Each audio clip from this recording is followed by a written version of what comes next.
Larry Carlton's awesome introduction solo from Steely Dan's Don't Take Me Alive on the Royal Scam album. Something that when I first heard, I was just totally blown away. Tasty, tasty, tasty, and way cool. So let's get to it. Okay, here we go. Note for note, Don't Take Me Alive intro. First things first, we'll note that it is in primarily C minor.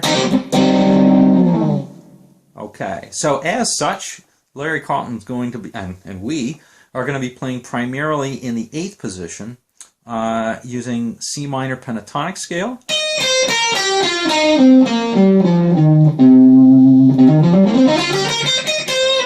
And C Dorian.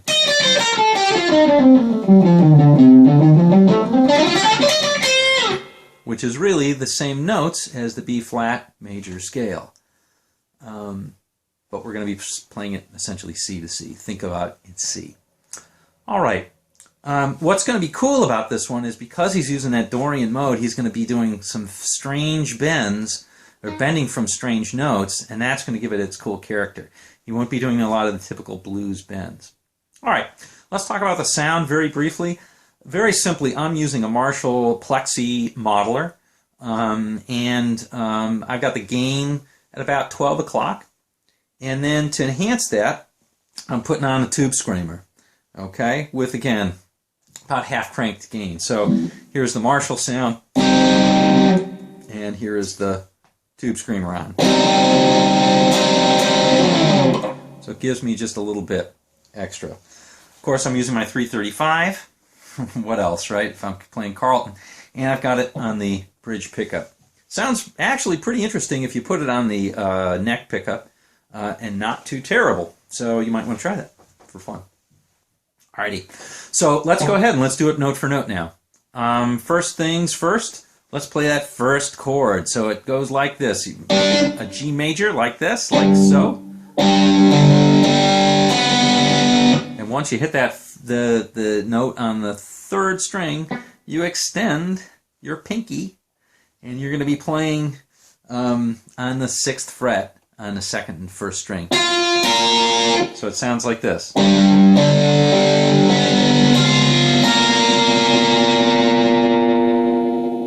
Okay, now it just faded out. How do you get it to kind of keep going? Well, I have a second overdrive that I put in, and I kick in the middle of that chord, and that'll give you a little more sustain and some feedback.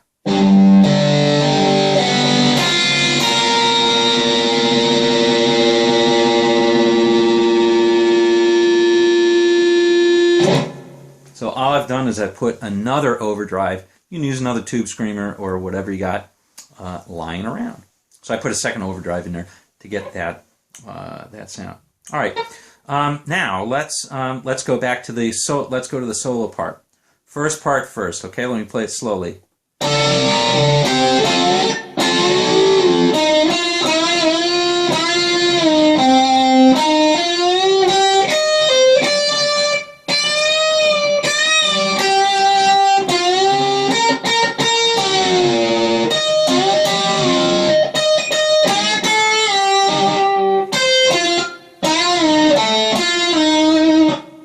Okay, so let's look at the first phrase.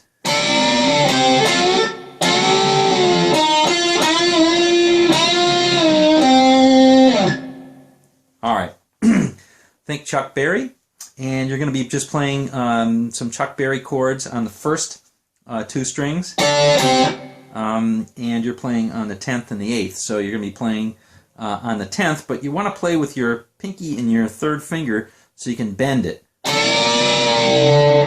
Okay, so you play that, and then that's on the 10th, and then you play the 8th, and then you play on the 10th, you're going to play the 2nd and 3rd strings. So it sounds like this.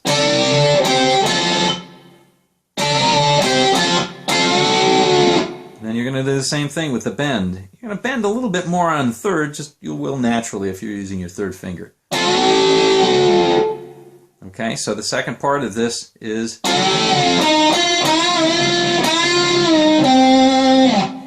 and that is bending up on the, again, on the 10th, on the 2nd and 3rd strings now. You're going to be playing this thing right here. Bring it down, and then you'll hit the 8th on the 3rd, the 10th, and now you're going to hit the 8th and bend it up. That's a very strange bend. You're bending with your first finger on this note instead of the 3rd. Very strange sound.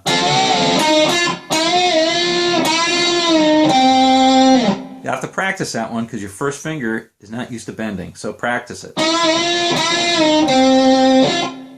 Okay, here's the second phrase.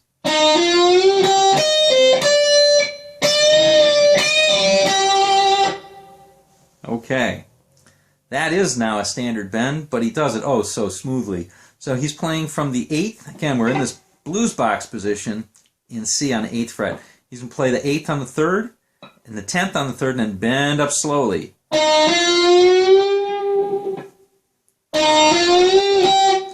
next note is the 8th on the 2nd string, and he'll go to the 11th on the 1st string, like so.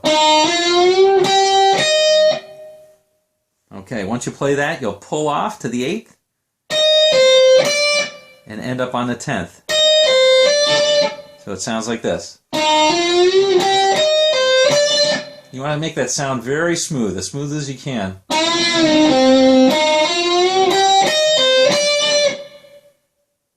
Okay? And then you'll bend up on the 10th and bend up a half step twice. End up on the 8th on the 2nd string. Those are strange note combinations, but they really do work. Okay? That whole second phrase now becomes, let me see, where did it start? And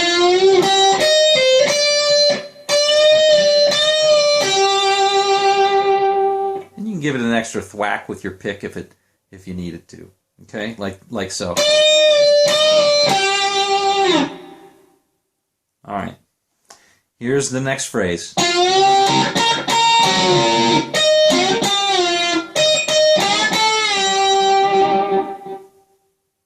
Okay. That one is kind of almost like a standard country bend. You're going to do on the 3rd, you're going to bend on the 10th fret, you're going to bend up a whole step, and then you're going to hit the 11th. You're going to hit the 11th 3 times, and then you're going to bring that bend down slowly. Now you're going to do a reverse bend. So you're going to hit the 11th on the 1st fret, on the 1st string, I mean. Let's see.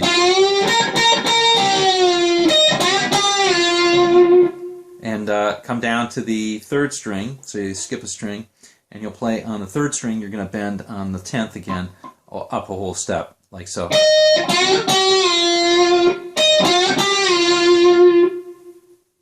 Okay. And finally, the last phrase is going to be,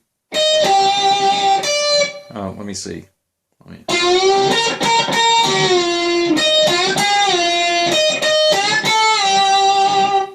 The last phrase is the last piece of that is a strange one. So you're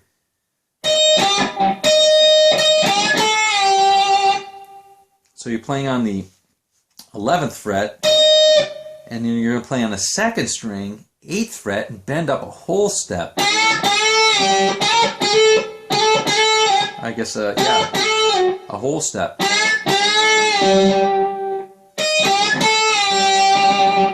Very strange bend, but it really is effective. All right, here's that whole phrase now.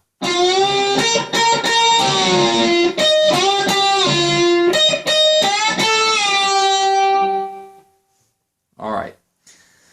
Last part of the first part is this.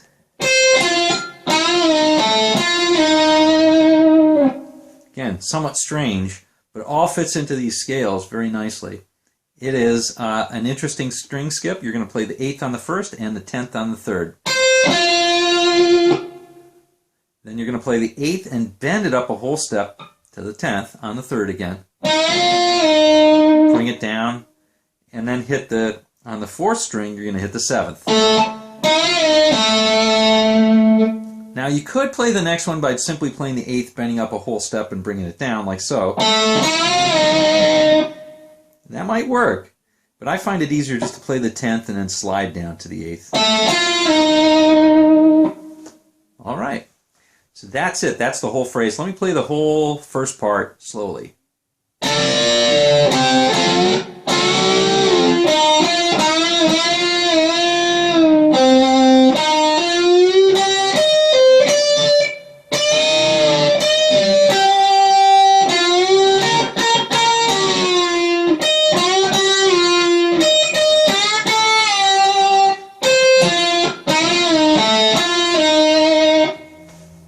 All right, here's the last part.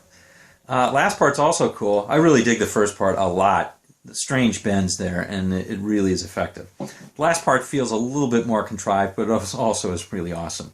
Okay, here we go. All right, so let's play the whole thing slowly.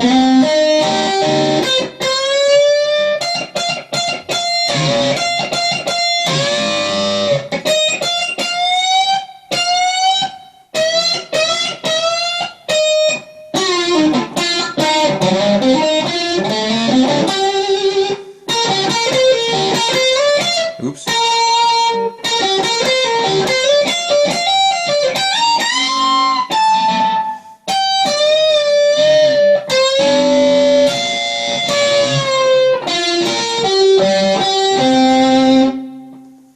All right, that's the whole thing. Very cool. All right, so the first part starts out again in that C position, but you're going to be playing like you're playing a mini C minor scale, minor chord. So only the first, like you got that big bar, the grand bar across all 6. You're only playing the bottom 4. So you'll play 4, 3, 2, and then you're going to come back to 3 and then 1. So it sounds like this: 4, 3, 2, 3, 1. 4, 3, 2, 3, 1. And then immediately thereafter, you're going to go to the 13th and bend up a whole step on the 2nd. All right, so let's actually play the whole phrase that we'll practice first. So it's this phrase first.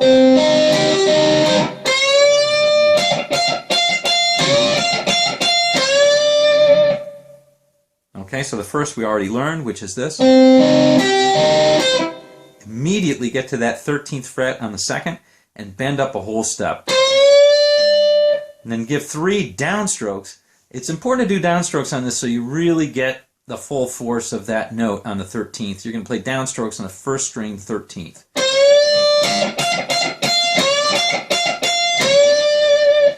And when you hit the 13th on the 2nd, each time you're going to bend up. So in other words, you got to bring it back down to be able to bend back up, like so.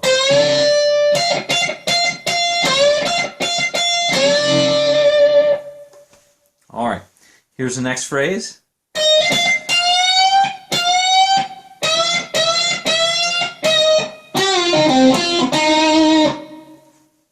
Okay, pretty straightforward actually, this one. So you're going to play on the 1st string, you're going to play 11th, 13th, and then bend up a whole step. And then twice.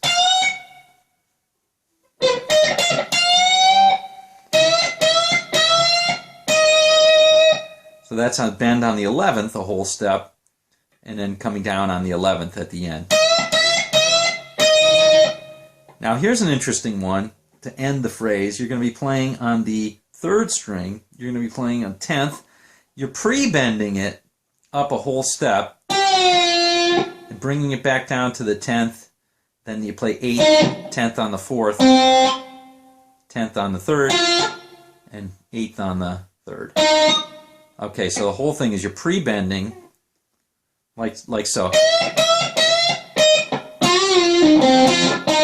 Which I didn't do right there. All right.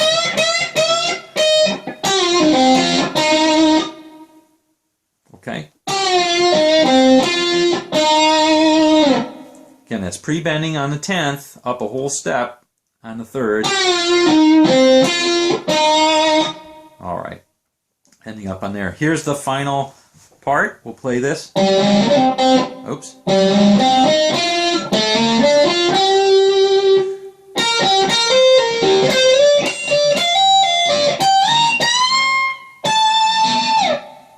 Okay, we'll do the end part a little bit separately. All right, here's the first part. So this is a series of arpeggios, or 2 arpeggios right here, and this is on the 5th. You're going to play 10 and 11. And you can just hammer on. If you want to pick them both, that's okay. So on the 5th, 10 and 11. On the 4th, 10 and 13. And on the 3rd, 13. So it sounds like this. Then you shift up 2 frets and do exactly the same pattern.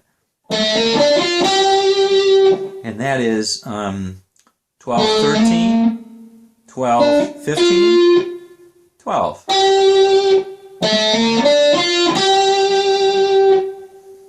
Okay, so that phrase is not easy to do, actually. It's a lot harder than it looks. Okay. Last part is a bit of a slidey thing. He's playing some neat little things in the scale.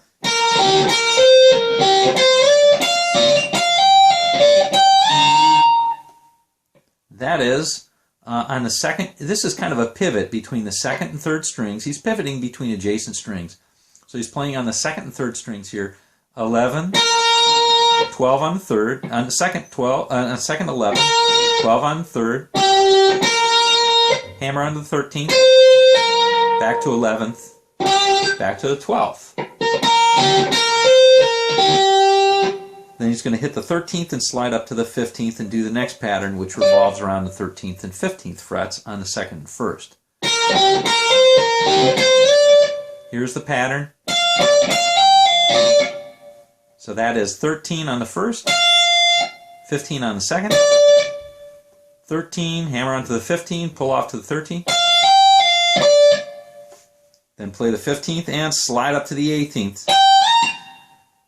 Then hit a bend, whole step, and end up on that 17th. Okay, let's do that last part now.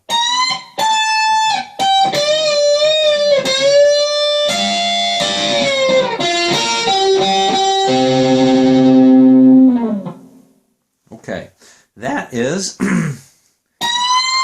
11th. On the 1st string, you're going to play the 18th, bend a whole step. Play the 17th.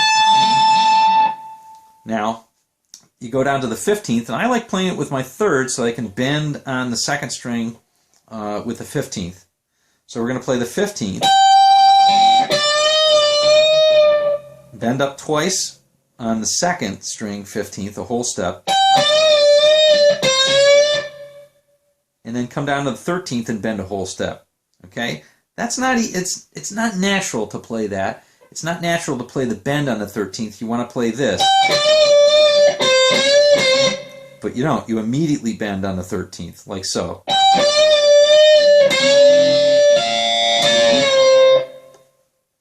Okay? So it's 15th. Bend twice on the 15th on the 2nd string. Bend one deep one on the 13th. And hold it. Then hit on the 13th, and then hit on the on the 1st string, the 13th, and you're going to hit the bent 13th and bring it down. Here's the last phrase, is this. And that is, on the 3rd string, you're going to play the 10th, 11th on the 2nd, 12th on the 3rd, open on the 3rd, 12th again, and then you're finally going to play on the 4th, the 10th. Note that you can play it totally in closed position if you want to play this G note instead of the open G, which is the 10th fret. I'm sorry, the 10th fret, yeah, on the 5th string instead of the open 3rd. You can play that instead of, and that way it works movably. Okay, let's see the whole thing very slowly now that we've gone through it. Whole thing together now. We'll play it fairly slowly, maybe 70% speed.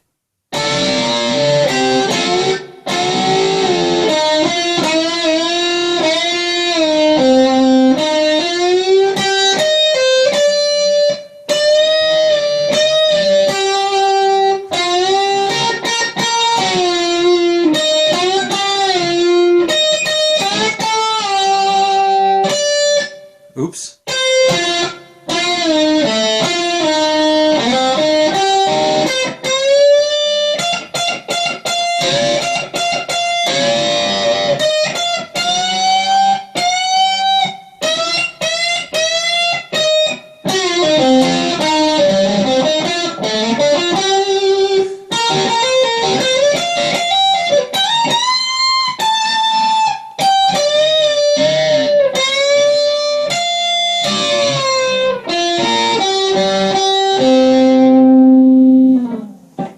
That's it, my friends. One of the all-time classics, and one of the best all-time classics, too. And now you know it. All right. Take care. As always, comments are very welcome. And talk to you later. Bye.